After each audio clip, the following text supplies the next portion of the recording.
Well, of course, I teach students from Key Stage 3 through Key Stage 5, and there's always common denominators for students and things that they should, focus on and concentrate. And I said to you jokingly earlier, but it is serious, like listen to your teachers. Actually, your teachers are professionals. For those that have a lot of experience, they can help you get from year 7 to year 8, and not just academically, but in other ways, through the communication you have with them and the advice they can offer. But the guidance academically, that would be one bit of advice.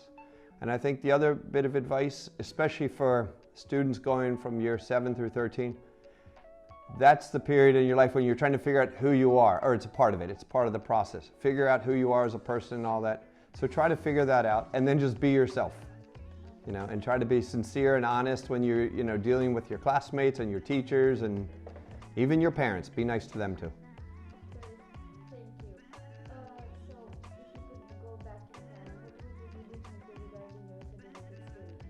Oh my gosh, that's an excellent question.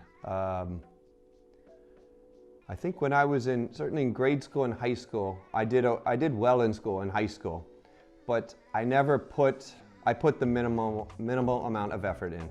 And I think a lot of students probably do that. That's probably a common thing.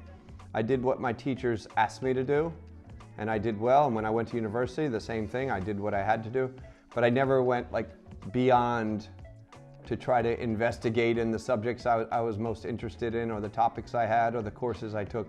I didn't go beyond to try to find out more.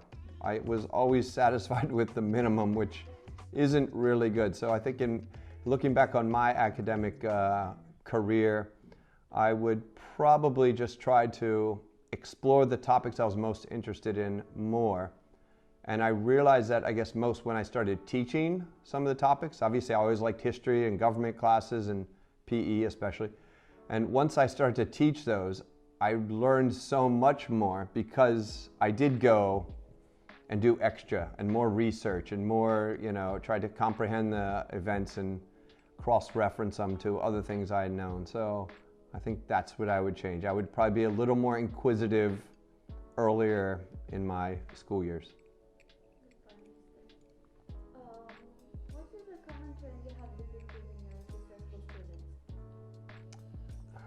One trait in particular that's consistent through all successful students is their willingness to take feedback.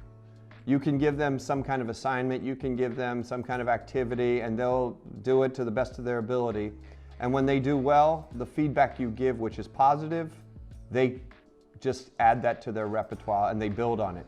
Or if there's areas that they need to improve or next steps, they are willing to take that advice. Whereas some other students that I would describe as less successful, they resist changing and adapting. And they want teachers but can't you give me another mark here, another mark there? The most successful students, they don't do that. They take the advice and they move forward. And they're not bothered by, getting maybe a lesser mark here when they can see that they're making progress and they get the kind of feedback that makes sense to them as well. I think that's quite important for successful students.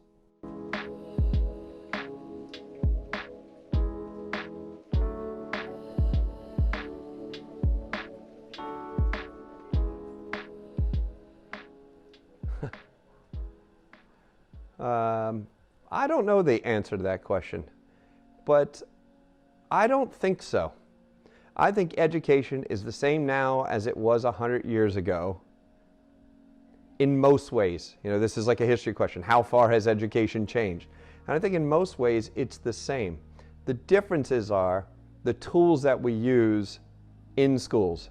100 years ago they were using a blackboard with chalk.